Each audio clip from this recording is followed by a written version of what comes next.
What's good, y'all? Welcome back to another episode of the Shinobi Squad Podcast. I'm fan service Renji. I'm Shana Mostella. Yo, I just literally watched my spit go meow. Be spitting, but not bars. I'm just spitting in general. But anyways, what's good? What's good with you today, Shana? Still wearing the same outfit. You just got the leopard print. I mean, tiger print. Tiger print. Oh, it's like, oh my God, I don't know how to animal. Totally wrong. Anyways, it's one of the reasons why y'all should check out the podcast on the YouTube to see what we're rocking. You're wearing the tiger print. I'm sorry. I got my animals wrong. At least you didn't say giraffe. Giraffe print. Oh my God, that'd be so far off.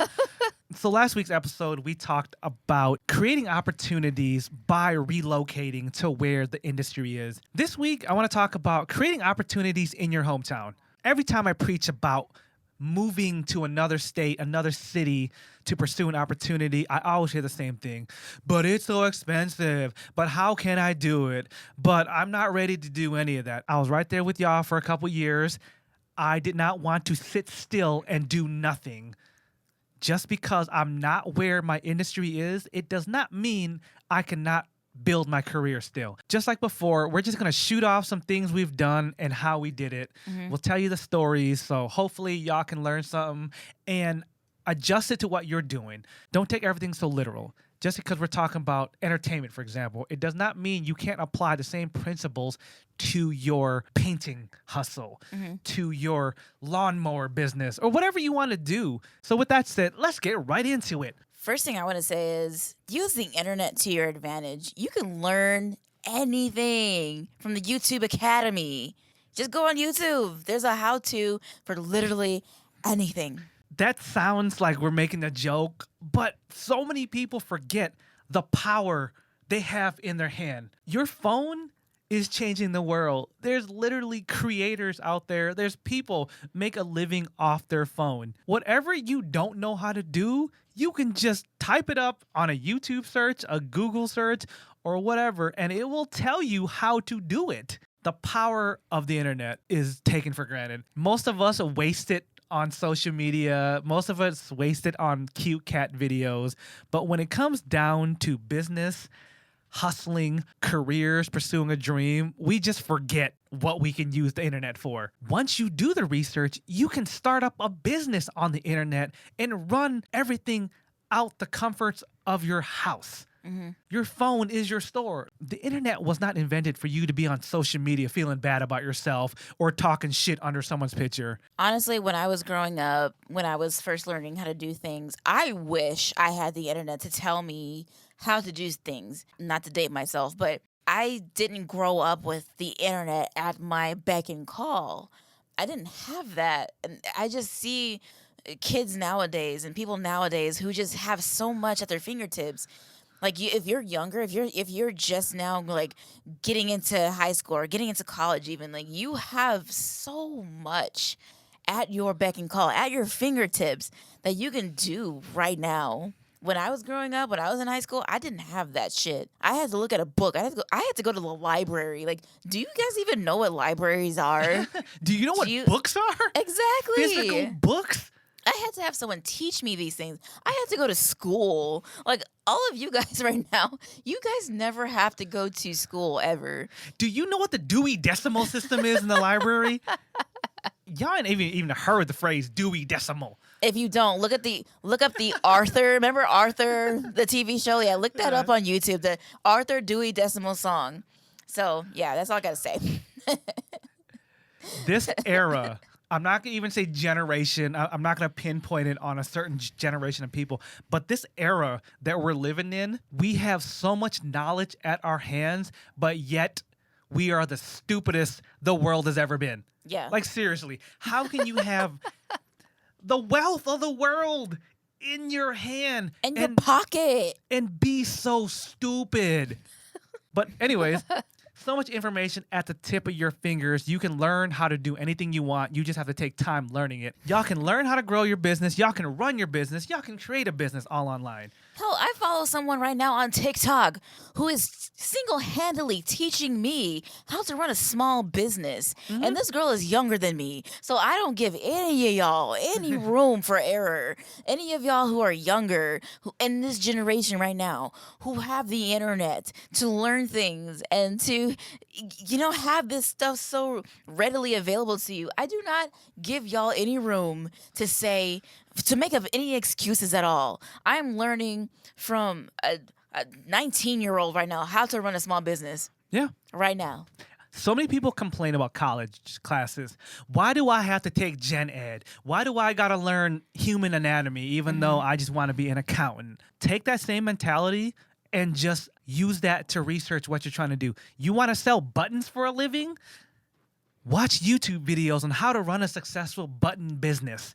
You are willing to go to college. You are willing to take all these dumb classes, but why aren't you willing to sit down in front of your phone or computer and look up how to start a button business? That's the shit that blows my mind. There's so many of my peers that do bitch about that. Well, I went to college and didn't learn shit.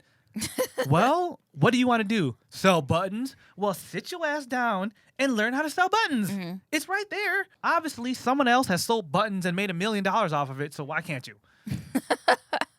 Anyways, I know that's extreme, but the information is right there. It's all there. You were able to process this shit in high school. You were able to do this shit in college. So why can't you do this now for yourself for free? I've paid money to learn about shit I don't care about, but I was also able to realize, hey, if I was able to learn about some shit I don't care about, I can also learn about some shit I really want to do. You paid money to learn about chemistry. Do you use chemistry right now? Nope. And the internet is free. The only chemistry I've done was trying to bake a cake, and I can't even do that right. Being a straight A student. Me neither. Being a straight A student, I still can't bake cakes. But if I want to learn how to bake cakes, I have the internet. And I could try over and over again. The internet. Woo. That witchcraft.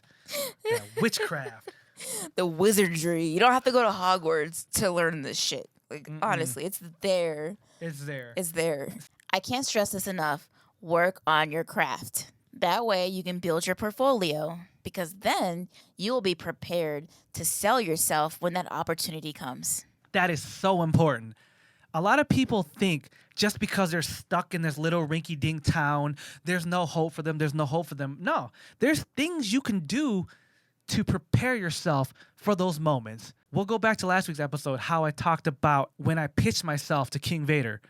If I didn't have the cosplay already ready, when I didn't already have the confidence, when I didn't already prepare how to talk to people, that opportunity would have been a wash. But I got to talk to him, listen to what he needed, and I was able to provide a service for his need. He needed a Predator cosplay. I was like, boom, I got it. Because I was already experienced talking to other people, selling myself, also having a portfolio showing people that I am a professional, that I know how to do this shit, he booked me for that job. I've been there too. A lot of artists think that they are the shit.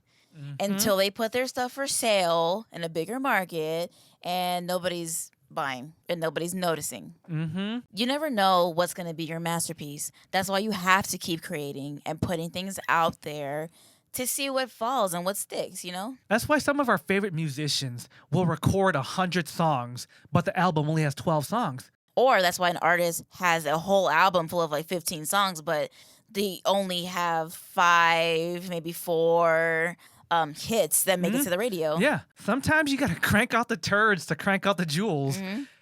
You're never going to know that until you keep putting it out and getting feedback. There's a marketplace for everyone, but you won't know that if you're not creating anything. I see so many of my artistic friends only make one song, one painting, one piece of jewelry, one YouTube video. They put all their hopes and dreams in this one piece. Then they get disappointed when it doesn't hit. It may not even be that your piece of work isn't that great. It's just not marketed to the right people. Or it's just not received the way that you would like it to be received. Yeah, because a lot of it comes down to how you market yourself. If you never put your work out there, then how are people supposed to see it? When an opportunity does come up, you need to be ready. I've seen so many people lose a bag because of that, and sometimes they don't recover. Let's bring it back to cosplay. At a con, there's always a flavor of the month. There's always one or two cosplayers that always go viral because photographers want to take their picture that weekend. You would think because of all that exposure that they would be on their way to being cos famous. Most of the time, that's not the case. They don't know all the time how to follow up from that exposure because they didn't build up their portfolio. It's how this old saying goes, you're only as big as your last hit. Truth. Those words hit me so hard. They say in the music business, you're only as big as your last hit. That means when you have your moment, you need to be ready for it. Mm-hmm. You need to follow up with more hits, or else you're a one-hit wonder. Mm-hmm. Think of all the songs that you remember in your past that you never heard from that group or that band again. Mm-hmm. Same with cosplay. Every convention, there's always a handful of people that are in every video, every photographer's photo albums. Then the next con or the next month, you hear nothing from them ever again. A lot of people who want to be cos famous don't have a plan. Mm-hmm. They put all their work into one big cosplay for KatsuCon or Dragon Con or Anime Expo. Insert big con here. They're putting all their eggs in a basket. I'm going to drop so much time and money into this one outfit because it's going to make me famous. For the people that actually become the flavor of the month for that convention, they lose the momentum. Why? Because they don't know what they're going to do afterwards. They're expecting you to keep cranking out content, but then you don't. And then all these new followers disappear. That's why it's important to build your resume and keep working on your craft. Because once you get someone's attention, honestly, that's the easy part. Mm-hmm. But keeping their attention is so hard. As a cosplayer, now that you have their attention, sell them something. Whether it be your YouTube channel, a podcast, like the Shinobi Squad Podcast, sell them something. But some people don't know how to follow up. They don't even have prints. They don't have nothing. They just come into this con thinking they're going to be famous, but then that's it. Now that they have a little fame, they have no idea what to do with it. Work on your craft. Be ready for the opportunity. Flavor of the month, that's your opportunity. You better either make some sales or have something else to keep your momentum rolling. Let's talk about modeling. A lot of people in the Midwest want to model, but they don't want to leave the Midwest. And let's be honest, the Midwest is not the marketplace for modeling. It can be done, not saying that it's impossible. There's a couple agencies here and there, but they're far in between. And a lot of the times, they're going to book you for a Bud Light commercial. If you're trying to do high fashion, forget it. As we said in previous episodes, you've modeled before. How were you able to book work while living in the Midwest? Well, glad you asked that question because I used the internet. Oh, really? The internet. I thought you had to open up a phone book under modeling. I'm not that old. Phone books? What's that? You mean the thing my mom sits on so she can reach the steering wheel? Okay, in all seriousness, so you use the internet to book gigs. Oh, yes. Well, at first, I went through the obvious things like Craigslist and Model Mayhem. I don't know if Model Mayhem is still a thing in this day and age. It probably still is. I've seen people talk about it here and there, but even in fear of scams and things of that nature, but you still want to go through these obvious things first just to see what's out there. I was able to book some $100, $200 gigs for a couple hours of work. So it is worth ciphering through the scams and ciphering through all the fake things in order to find these things. Once the Craigslist route and Model Mayhem route dried up, I reached out to artists for music videos. I reached out to people who I had connected with and collabed with before in order to get these bigger gigs and these other gigs.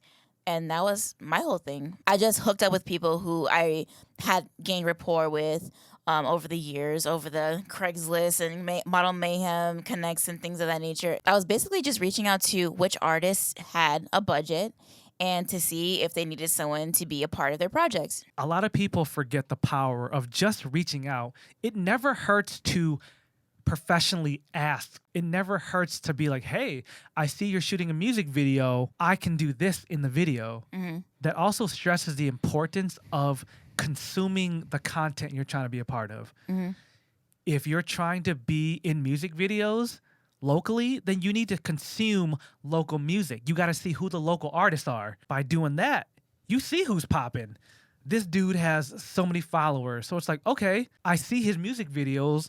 They're of high quality. He must have a budget to book people. Or if you don't want to be so bold and just hit them up like that, you follow them and you wait for them to announce a casting call.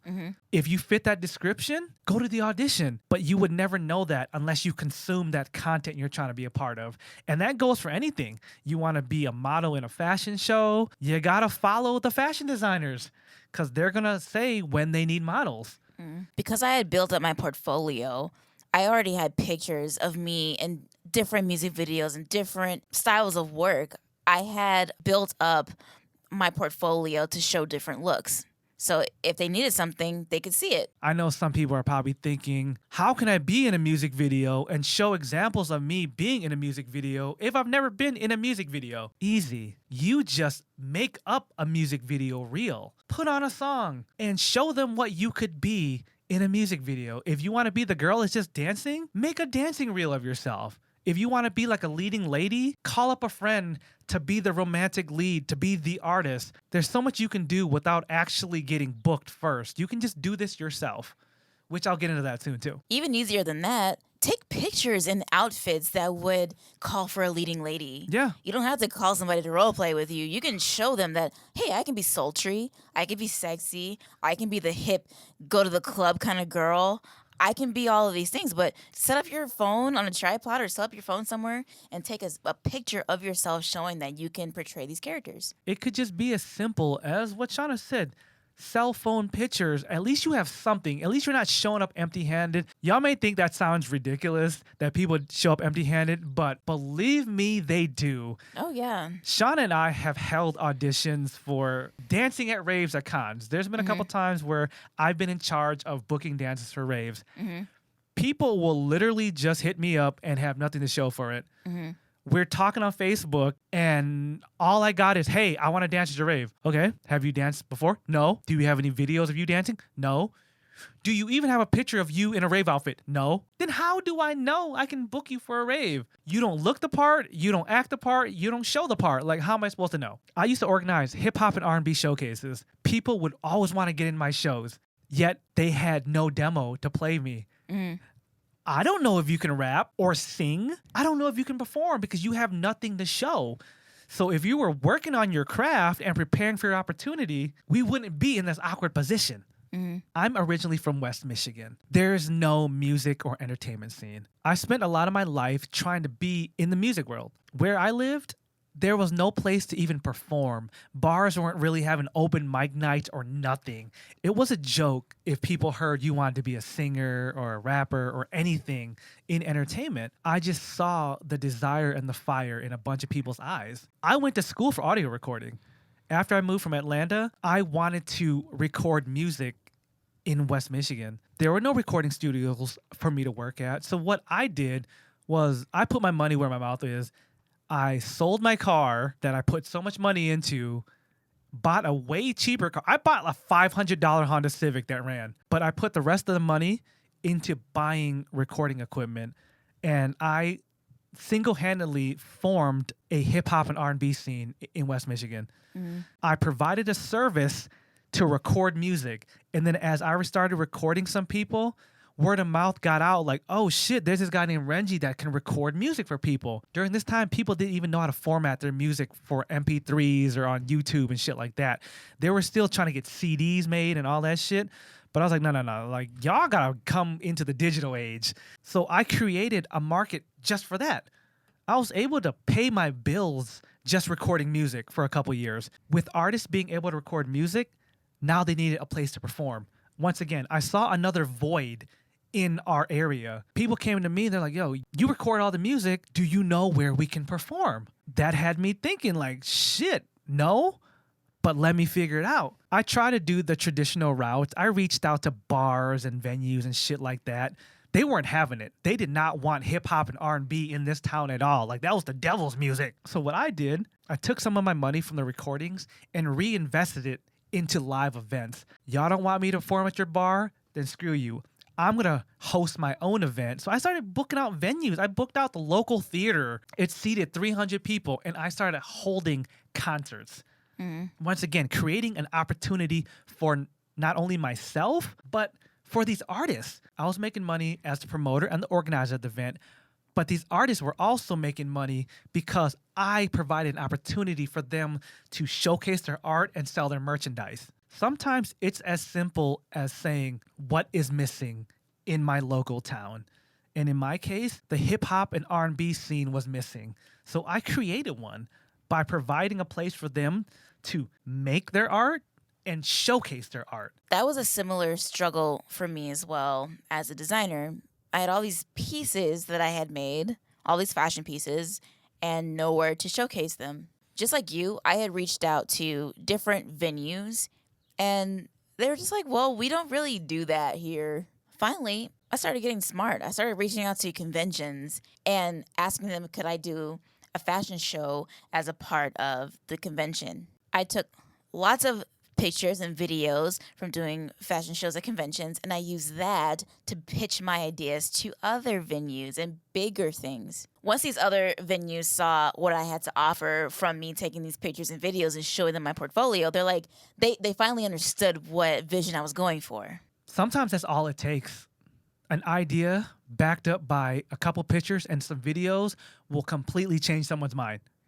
Though these venues that you reached out to don't do fashion shows per se, I mean, even some conventions don't do fashion shows, but the vision was there and the crowd loved it. You take that, pitch it to a different venue, and they're like, oh shit, if she does this here, maybe we can draw an audience too. Because a lot of people don't get or understand how fashion shows, they think it's supposed to only go one way. And a lot of fashion shows that people do know of, they know that they're boring. Like a lot of fashion shows, I'm not even gonna lie, like a lot of bigger, well-known name fashion shows are very boring because, like I had said earlier in a previous podcast, if you're in that world, if you're a part of that world, it's very strict and they very seldom let people in. Only let certain people into a little close-knit group. And it's very, very strict and boring. When venues that I was reaching out to, if they've ever heard of fashion shows, they're probably thinking like Dior, or these big name, like boring fashion shows. What I would do personally as an artist, I would add a little mix to it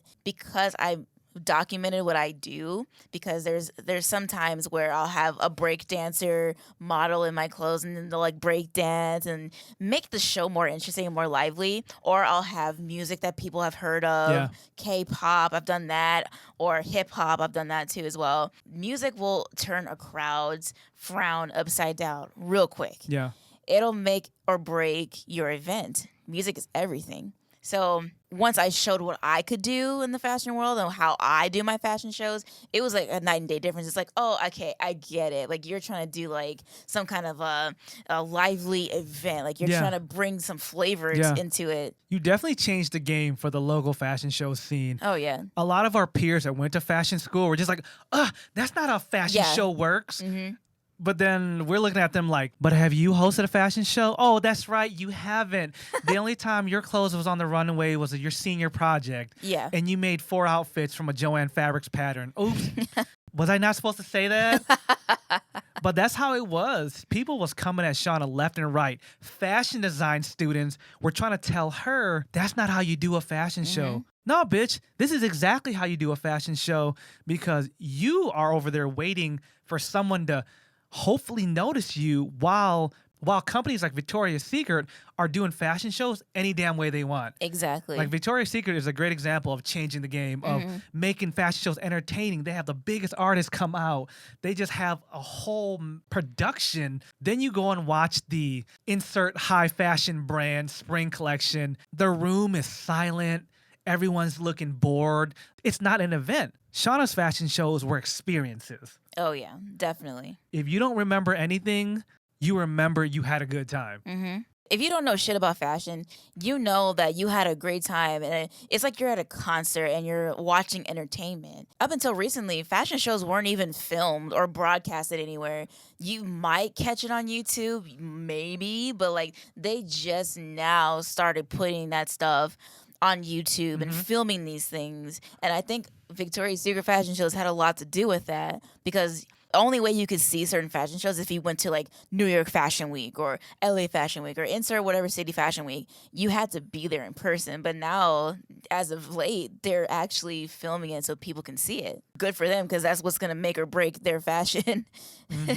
In both these examples, we saw a void. We saw that there was no place to put our product.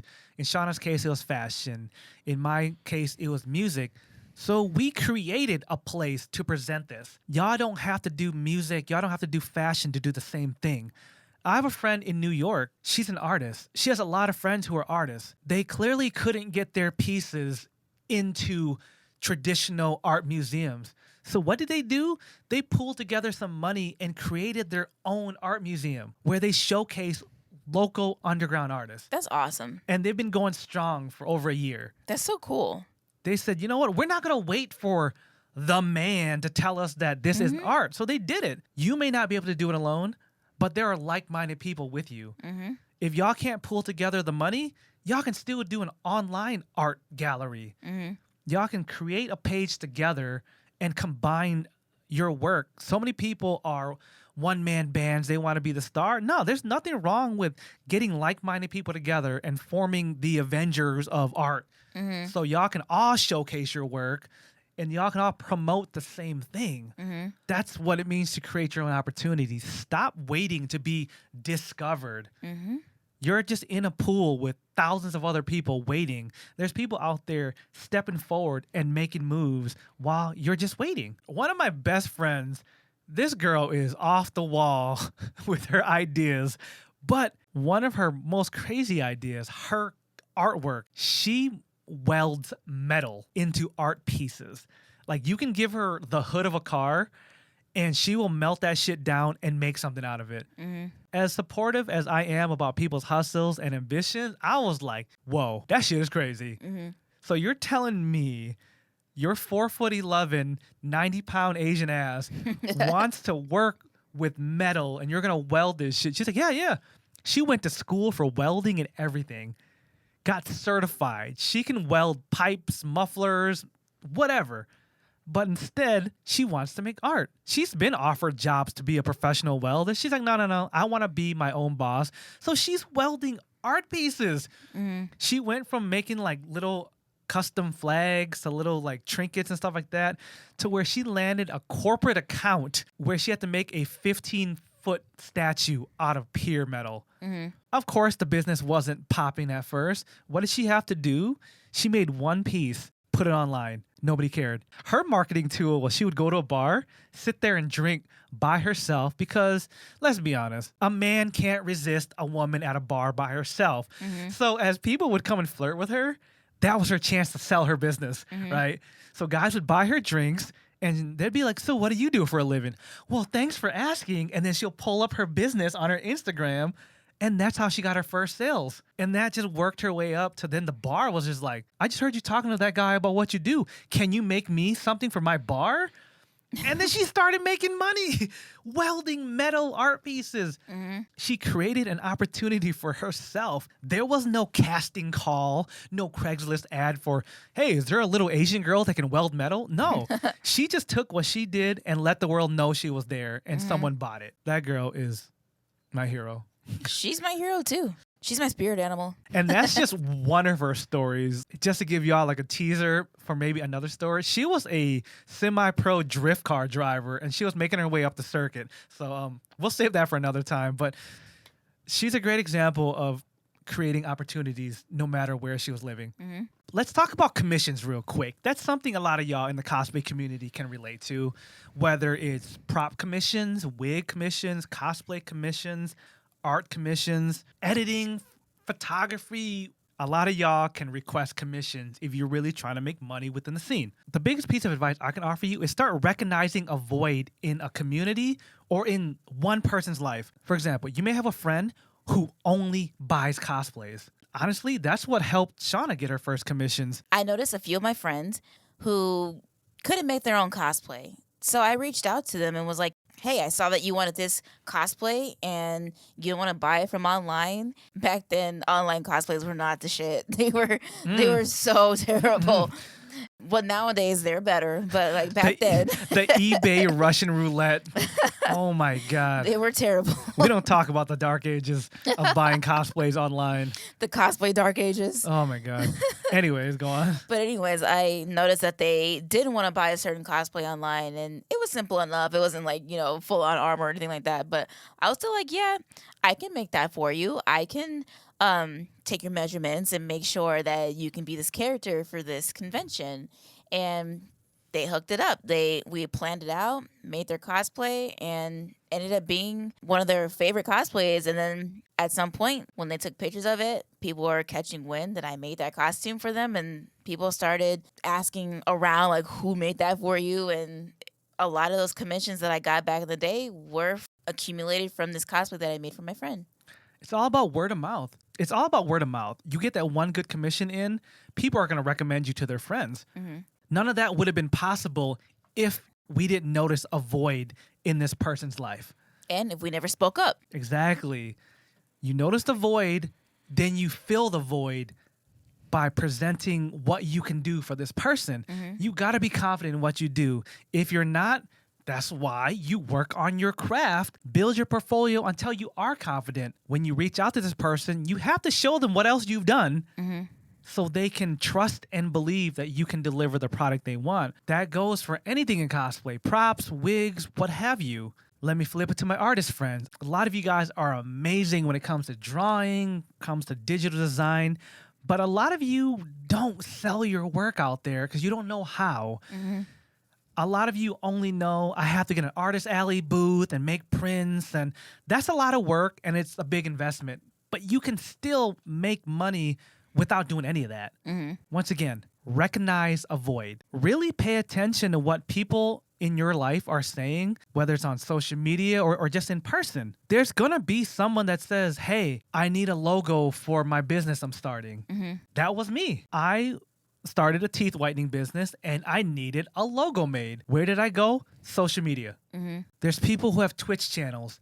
They want custom emotes. That's business for you artists out there. People who tour cons, they want stickers or custom images made for them. That's more business. You're not going to see these things unless you're paying attention to what people are posting. Mm-hmm. Sometimes it's not a bad idea to scroll through social media just to observe. To be honest, most people that have sent me friends requests over the years, I accept all of them as long as they're not like, spam sex accounts or whatnot, right? Mm-hmm. That way, I'm always aware of what someone needs. So I can fulfill that need or recommend a friend of mine to fulfill that need. Someone needs a costume commission, boom, here's Shana, here's this person. Someone needs custom graphics, a new sticker made, boom, I got this artist friend, I got this artist friend. And the list goes on. It helps to be aware, but you only can be aware if you do take the time to use your social media for business and not personal shit. I feel bad for all the people that passed up the opportunity to make my logo because I cut a real nice check for that person. Shout out to BZ Bots out there for taking on my logo. A bunch of other people just ignored me and they're just like, oh, whatever, Renji. But BZ took my shit serious and she delivered an amazing project and she got paid for it. I said this in last week's episode. I've been able to work behind the scenes with some of your favorite content creators, some of your favorite cos famous people out there. I've done things like help write scripts. I've helped film. I've been hired to edit videos. I've done a lot of things behind the scenes that y'all don't know I've done because I'm not publicly credited for it. How these opportunities came to be was I sold myself to them. What helped me secure these jobs was I showed consistency. I have a YouTube channel. You can look at my YouTube channel for a certain span of time. I was dropping 1 to 2 videos a week for over a year. My clients could see that I knew how to edit and I knew how to be consistent. So it was like, okay, this person is dependable. Me being consistent had nothing to do with any future plans of collabing with these content creators. I just did this for myself because I followed one of the previous rules. Work on your craft. So I was doing that just for myself. then years down the line, it paid off because that was my resume. That was my portfolio. So when these opportunities came, when some of these content creators needed a full-time editor, I could be like, yo, look, this is what I've done on my own. And for some of my clients, that was enough for them to hire me. So I've edited videos for some of your favorite content creators, and y'all don't even know. That's also professional courtesy, that I'm not trying to name drop who my clients are in that world. If you want to work in the non-traditional field, if you want to be creative in any way, shape, or form, then you got to take advantage of any opportunity to be a creative. So many people are like, I want to be a manga artist, so I'm only going to draw manga. Well, that's cool and all, but the manga world may not be hiring. The comic book world may be hiring. So why don't you try to showcase your work to comic book people, so when the manga world's calling, you can show them, hey, I've worked in the artistic world. I've drawn for comics, so I'm capable of drawing for manga. And that's what I was trying to show people through my YouTube channel. If y'all have seen my YouTube channel, there's so much range in what I do. There's informative PSAs where I'll take a serious stance and I'll talk about a topic in a serious way, but keep it entertaining. I have stupid, silly skits that just make you laugh. There's no seriousness behind it, but they're funny. I also have skits that show you I can act and I take roles seriously. And there's other skits that just make no sense, but that just shows you the range of the shit I can do. There's some video that have so much production for no reason besides to show you I know how to use green screen, I know how to edit, I know how to do this, but I did all that stuff to create future opportunities for myself because somebody will see this and be like, oh shit, we need this guy. I have a perfect example now that you brought up the whole manga artist. I have a friend who started off as just drawing and doing art and things like that. Then, because of that person's artwork and art style, she ended up getting picked up by Stranger Comics. Some of you guys know Niobe. She was one of the first illustrators for that comic. She was one of the first illustrators for Niobe herself. It's not like her resume was like, okay, I'm only going to do comic books, or I'm only going to do this and that, whatever. They picked her up because of her art style. She got noticed by these people, by these creators, and she took off from there. Shortly after that, the same artist got picked up by HBO Max for Lovecraft Country. And you guys know that show. If you don't know, go ahead and look that shit up. She was one of the illustrators for that show as well. She was the monster creator. Like, she freaking created monsters and drew monsters for the show. She was the muse for the show. For those that don't know, this is a live action series. It's not animated or anything. Nah. She designed the monsters for the show. She went from drawing comics, getting picked up by a comic book company, to designing creatures for a show. A very successful show. So if y'all haven't watched Lovecraft Country, then y'all missing out. Oh, yeah. Good example as to you love what you do. You draw, you're an artist, but then someone from a comic book company picks you up. After that, someone from a science fiction TV show picks you up from the things that you did in comics. And then you just go from there and you just blossom from there. That is a prime example as to just be proactive of what you do. That's why it's so important to keep working on your craft. Keep working on it. There's going to be times where nobody cares what you post. This may be your masterpiece at the time. You post it online, no likes, no response. But you just got to believe in what you're doing. You got to believe that this is the shit.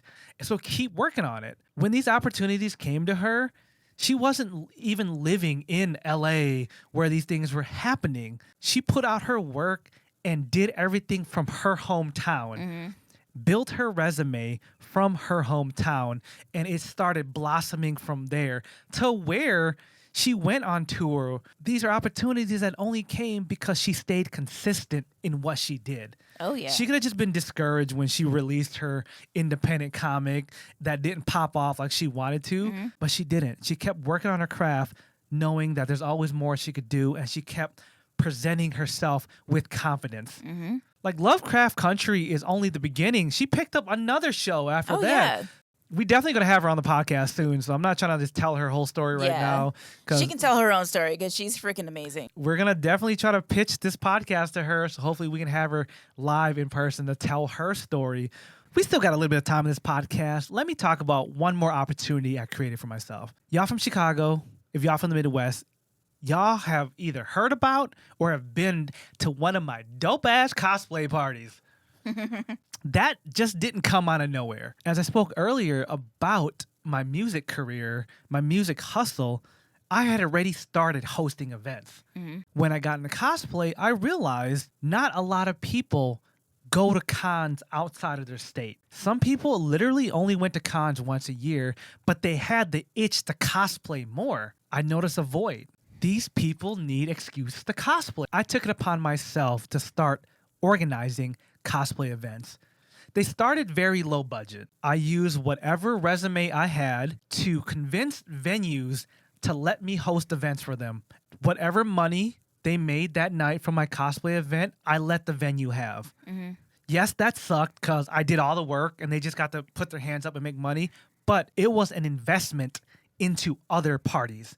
I had a plan. I would take this event. I would use this as my portfolio. I could take the pictures and video from this party and pitch it to another venue. Look at how successful my event at this bar was. We had 100 people there. Mm-hmm. They usually only have 30 to 40 people a night, but thanks to my event, they had 100 people all night long. The next venue will be like, oh shit, you helped that dump get 100 people?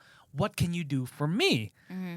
Work out another deal. That venue may not want to give me a cut of their money, but I'm thinking about the big picture. It's about the end goal. Throw another event. Success. 150 people. Now I have a rapport with this club and that bar. I can take those two events to another venue and be like, look, 100 people at that bar, 150 at this club.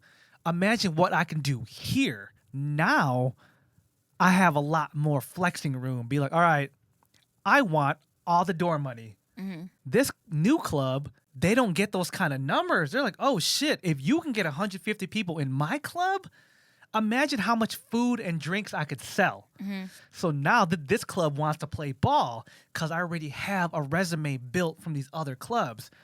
So now they're like, okay, whatever you charge at the door, that's yours. Mm-hmm. None of this would have been possible if I didn't create this opportunity by doing events at this other place and taking an L. Mm-hmm. Like, I put up my time and my money to make those events happen for the payout on this third one. Sure enough, a lot of y'all were at the Cosplay Countdown New Year's Eve party where almost 600 people showed up in a Chicago blizzard. I had people getting in car accidents to come to my party. Mm-hmm. They already pre-purchased their ticket months in advance, and they got in car accidents and still came.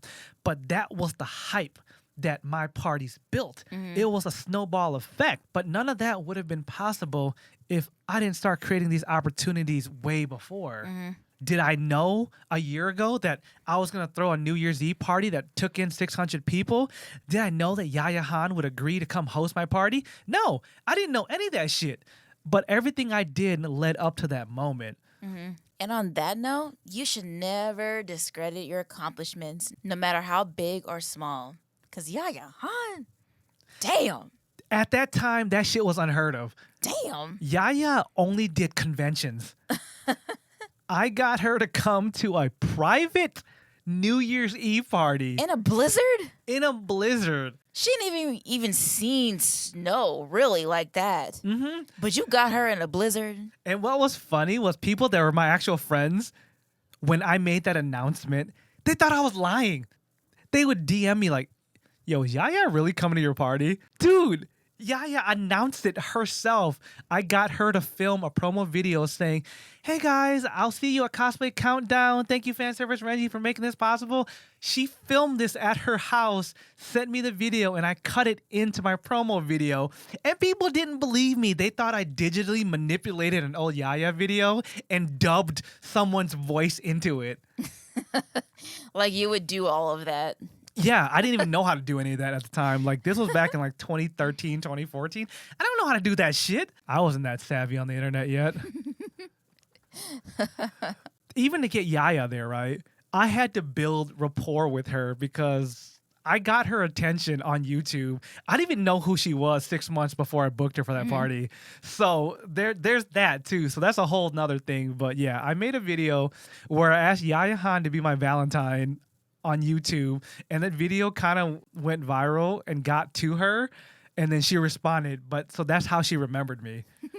Leave Yaya Han alone. But anyways, that's a whole nother story as well. But when you're trying to make these things happen that aren't traditional, I'm just going to use the general term, being an artist. You have to put in the hard work. You got to sacrifice, and you got to stay focused. Shana can attest to this. There's been times where we've locked ourselves in other rooms because we've had projects. Shana and I have lived together for years. There's been times where we didn't even speak to each other for a week because we were both so focused in our own room. Like, this is her crafting room. This is my creation room where I film videos. We don't talk to each other. We may see each other for dinner, and then that's it. It's okay, I'm going over here, you're going over there. That's what I'm talking about when it comes to sacrifice. I'm not playing the latest video game. I have such a back catalog of games I bought that I haven't played. Why? It's because when you're in full creation hustle mode, you don't do anything else. We think, okay, we're going to relax and we're going to play video games, but that's never the case. When we're done crafting, what are we doing? We're laying in bed talking about what else we can do. Shana and I had to come up with a rule. After this time, when you're laying in bed trying to unwind, no more talking about shit. I started reading books just to distract myself because I'm in hustle mode all day long. That I have to physically read a book to distract my brain so I can relax. Like, that's how serious it gets. For us, that's how we sacrifice. We can't binge watch the latest anime. We don't play the latest video game, even though we bought it, we pre-ordered it. But before some of y'all jump on and be like, we shouldn't glorify hustle culture and overworking yourself. No, we shouldn't. If you are generally exhausted when you come home from your 9 to 5, that's fine. Take time for you. If you're content with that life you're in, that's cool. We're not. All I'm saying is that there's two different kinds of people in this world. There's a reason why some people succeed more than others. I'm just going to put it out there. True. At some point, you do have to go above and beyond. If you're not willing to put in the work and sacrifice, then you will be in the lane you're in. Yeah, there's a difference between you and Jay-Z, and there's a difference between you and Beyonce. Insert any successful celebrity you know. There is a difference between you and that person because you might come home and be content with your life and just whatever. When Jay-Z comes home, he's working on the next album or whatever. There are those who are content, and there are those who will not settle for less. So whichever you are, that's fine. As long as you're happy about it. We are not happy with being content. I've been content my entire life, and I've achieved what I call regular people goals, and that's cool.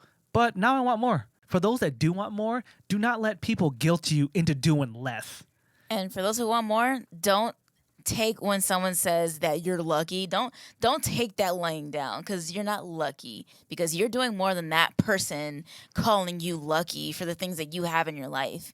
You are the same person who woke up the very next day, no matter how much sleep you didn't get the night before, and you're up the next day, up and ready to go. I know there's this whole movement about let's not glamorize being overworked. On one end, that's true. Let's not glamorize working 7 days a week at a job you hate. Let's not glamorize working overtime in a state that definitely needs to pay you $20 an hour just to pay for a one-bedroom apartment with a roommate. Let's not glamorize that shit, but let's encourage people who do have talents and people that can do more to do more, to put in a few extra hours in a day to make these dreams come true so they don't have to go back to work at this shitty job that refuses to pay them more than minimum wage. All of y'all should be at least making $15 an hour no matter what you're doing. Let's be honest. Your grandparents and maybe your parents were able to buy a house and all they made was a nickel an hour. Like the cost of living has gone up and the older people in our lives don't want to admit to that because they got to enjoy that. Now, our generation has to suffer so they can have a breakfast sandwich at McDonald's because they're too lazy to cook. So all that's got to change. If y'all can do more and you want to do more, do it. And if you on the sideline and you ain't about that life, don't discourage your friends that are. I'm so tired of people trying to guilt me or my peers because we're busy doing more for ourselves. You don't hang out with me anymore. You don't do this anymore. Well, because I'm busy trying to build my empire. I'm trying to build a better life for myself. Okay, it'd be one thing if I was just out at B-Dubs every Tuesday eating 40-cent wings and drinking beer, watching the latest game. Okay, get on my ass for that. But if you legit seeing me recording a YouTube video, dropping a podcast, working full time, then leave me the hell alone because I'm doing the shit that I want to do to better my life. Don't shame your friends for being productive because you don't want to do more with yourself. All right, guys. So I already heard in Renji's voice that he about to drop some biblical shit. So we about to wrap this shit up. I'm already like, it's been going on for so long. All right. Renji about to part the Red Sea. Oh, God. All right. Yeah. Anyways, sorry. I got a little passionate about that because I am so passionate about that. I want to see my friends live their dreams. So I'm sorry if I know what I'm capable of in my life. Some of y'all don't see your potential, but I do. So that's why I'm so passionate about this shit that I talk about. But like Shana said, yeah, we got to wrap this shit up because I'm about to go on a whole new biblical tangent and y'all ain't trying to hear that right now. We at the point in church when they start playing the music. It's like when the pastor starts getting louder and louder, and he's like, "And God," it's like, and then the piano starts playing, and then that's when he's supposed to like stop and like cut it off. And when he starts patting his forehead, whoa, the Holy Ghost just got up in me. I don't know what came over me. He's all going behind the piano and changing his drawers, but he's still talking to the microphone. Woo, the Lord's in me and my drawers are sweaty. Sorry. I'm at the point where my back started hurting. Right I haven't gone to church in a long time, so I don't even know if they do that. But anyway, I haven't either. But it's like instilled in my brain. Like once people start getting to that point, I'm just like, what's the organ supposed to be playing right now? Like, where's the piano music right now? I've been scarred for life. Damn. All right, y'all. With all that said, I hope you guys were able to learn something from this podcast about creating opportunities in your hometown. I know a lot of us are creative people and we have big goals and visions. We don't always have the necessary resources to take it to the next step. That doesn't mean there's nothing you can do right now. You want to say anything, Shana? I'm Shana Mostella. Wait. Comment, thumbs up this video, share it. All right. Quit changing up the order, Shauna. God. I know I threw a curveball like 2 episodes ago, but now you messing me up. I'm the one that's supposed to throw the curveball. God, I'm all confused now. Okay. All right. Let's bring it back. All right. Thank you so much for tuning into this week's episode of the Shinobi Squad Podcast. I'm fan service Renji. I'm Shana Mostella. Yeah, that's how it's supposed to go. Okay. Thanks, guys. See y'all next time. Bye.